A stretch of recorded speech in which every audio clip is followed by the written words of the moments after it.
کے اپنے مرضی سے کوئی کام نہیں کر سکتا ہے جب تک کہ وہ حکم نہ دے کہ تمہیں یہ کام کرنا ہے وہ کام نہیں کرنا ہے، اس کے مرضی کے خلاف کوئی کام نہیں کر سکتا ہے۔ اگر کریں گے تو آپ کو سزا دی جائے گی، آپ پریشانی کے اندر پڑ جائیں گے۔ اسی طریقے سے اللہ نے ہمیں قوانین اور قاعدہ ہم مسلمانوں کے لیے نافذ کر دیا۔ جناب محمد رسول اللہ کا اسوہ حسنہ ہمارے سامنے موجود ہے۔ اگر نبی کے خلاف اور نبی کے طریقے کے خلاف اگر عمل کرتے ہیں، اللہ کے حکم کے خلاف اگر ہم عمل کرتے ہیں دوستو، تو ہمیں کیا ہے پھر کسی عذاب کے اندر مبتلا کیا جائے گا۔ اللہ ہم سب کی اس عذاب سے حفاظت فرمائے آمین۔ دوستو اللہ کا عذاب بہت ہی سخت ہے۔ آپ نے ابھی سنا اللہ ہم سب پہ بے انتہا محبت کرتے ہیں، 70 مائع سے بھی زیادہ محبت کرتے ہیں، لیکن عذاب بھی اسی طریقے سے ہے دوستو۔ بتلایا گیا قیامت میں سب سے ہلکا عذاب آگ کی جوتیاں ہوں گی، آگ کی جوتیاں ہوں گی۔ وہ انسان کو پہنایا جائے گا، جہنمی کو پہنایا جائے گا۔ اس تپش اور جلن کی وجہ سے دماغ کھولے گا۔ جس طریقے سے ہانڈی کے اندر چاول پکتا ہے، اس سے ایک آواز آتی ہے، اسی طریقے سے کیا ہے دماغ کھولے گا۔ وہ انسان سوچے گا کہ سب سے بڑا عذاب ہمیں دیا جا رہا ہے۔ اللہ فرماتے ہیں کہ وہ سب سے بڑا عذاب نہیں ہوگا، بلکہ جہنم کا اور آخرت کا سب سے ہلکا اور سب سے چھوٹا سا عذاب ہوگا۔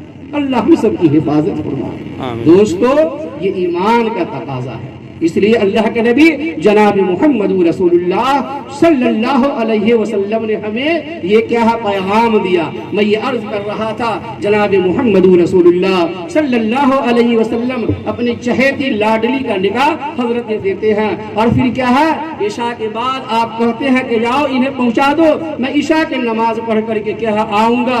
چنانچہ پیارے آقا جناب محمد رسول اللہ صلی اللہ علیہ وسلم حضرت فاطمہ کے گھر جاتے ہیں، علی کے گھر جاتے ہیں اور پانی منگوا کر کے دم کرتے ہیں۔ اللہ صلی اللہ علیہ وسلم کے طریقے کو دیکھتے ہیں دوستو، تو یہ دین بہت ہی قربانی سے ہم کی ہے دوستو۔ لہذا ہم مسلمانوں کو چاہیے کہ اس دین کی قدر کرے، جناب محمد رسول اللہ کی سنت کو آنکھوں سے لگائے اور اللہ کے حکم کے مطابق اپنے بچوں اور بچی کا نکاح کرے، تو انشاءاللہ نیک صالح اولاد ہوں گے۔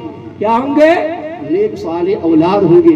حضرت عبدالقادر جیلانی رحمۃ اللہ علیہ کی والدہ محترمہ حافظ قرآن تھی۔ اب کتنے بڑے اللہ والے اور ولی نکلتے ہیں کہ پوری دنیا کے اندر چھا جاتے ہیں۔ معلوم یہ ہوا کہ اگر آج میری ماں صاحبہ اگر نمازی ہو جائے، سچی ہو جائے، پکی ہو جائے، پردہ کا اہتمام کرنے والی ہو جائے، تو انشاءاللہ کیا ہے نبی تو نہیں لیکن ولی پیدا ہو سکتا ہے، امام پیدا ہو سکتا ہے، امام بخاری پیدا ہو سکتے ہیں، امام مسلم پیدا ہو سکتے ہیں، امام ابو داؤد پیدا ہو سکتے ہیں۔ دوستو میری ماں صاحبہ آج راہ راست پہ آ جائے، اللہ کے نبی جناب محمد رسول اللہ کے طریقوں سے آنکھوں سے لگا لے، حضرت فاطمہ کی سنت کے مطابق اپنے آپ کو ڈھالے، انشاءاللہ معاشرہ سدھر جائے گا، معاشرہ کامیاب ہو جائے گا۔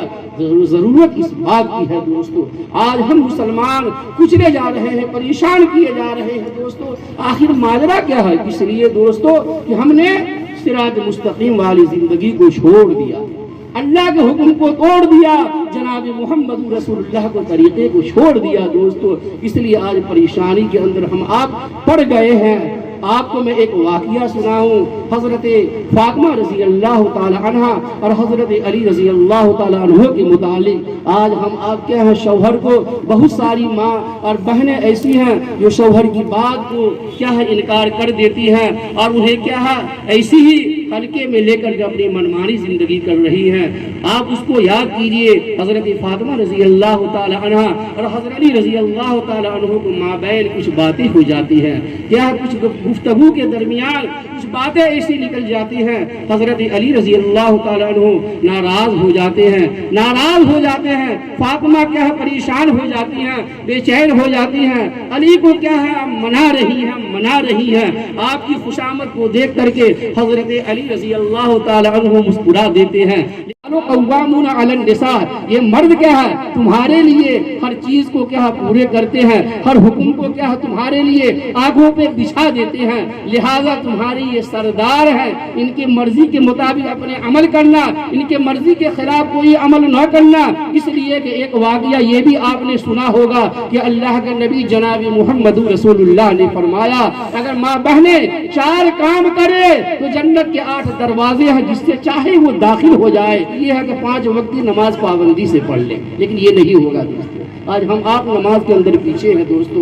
اللہ نے فرمایا 5 وقت کی نماز پابندی سے پڑھ لے، اور رمضان المبارک کے روزے کیا ہے رکھ لے، اور اس کے بعد کیا ہے اپنی جسم کا حفاظت کر لے، اپنے جسم کو کیا ہے غیروں سے بچا لے، اور کیا ہے شوہر کے مرضی کے خلاف کوئی عمل نہ کرے، تو جنت کے جو 8 دروازے ہیں جس سے چاہے وہ داخل ہو۔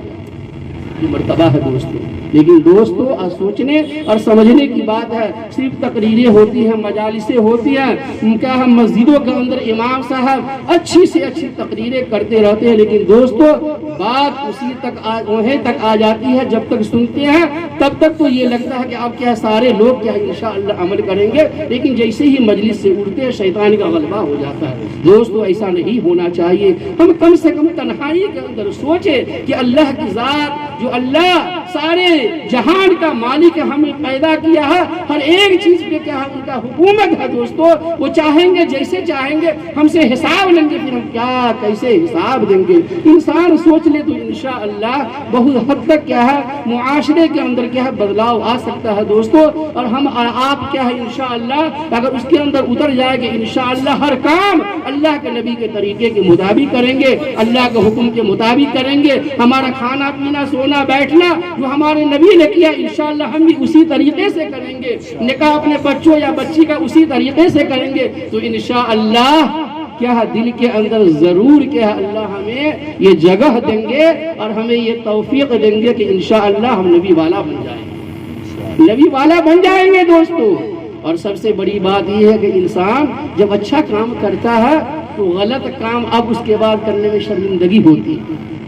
40 روز لوگ کہتے ہیں نماز اگر پابندی سے پڑھ لے تو انشاءاللہ کوئی کیا ہے نبی کے خلاف عمل وہ نہیں کر سکتا۔ کیوں؟ وہ نمازی شرماتا ہے، میں نمازی آدمی، اب میں کیا ہے مجھ سے کوئی غلط کام ہو جائے، نبی کے طریقے کے خلاف کوئی عمل ہو جائے، اپنے آپ کو شرمندہ ہوتا ہے، لہٰذا وہ کیا ہے غلط کاموں سے رک جاتا ہے۔ بہرحال اب میں نے قرآن کریم کی آیت مبارکہ پڑھی، آمنوا اتقوا اللہ حق تقاتہ ولا تموتن الا وانتم مسلمون، ایمان والو اللہ سے ڈرو جس طریقے سے اللہ سے ڈرنے کا حق ہے، اور تمہاری آخری سانس آخری لمحہ جناب محمد رسول اللہ صلی اللہ علیہ وسلم کے اسوہ حسنہ کے مطابق ہو، اور تمہاری زبان پہ کلمہ طیبہ لا الہ الا اللہ محمد رسول اللہ ہو اور دم نکل جائے، یہی کامیابی ہے، یہی کامرانی ہے، دنیا کے اعتبار سے بھی اور آخرت کے اعتبار سے بھی۔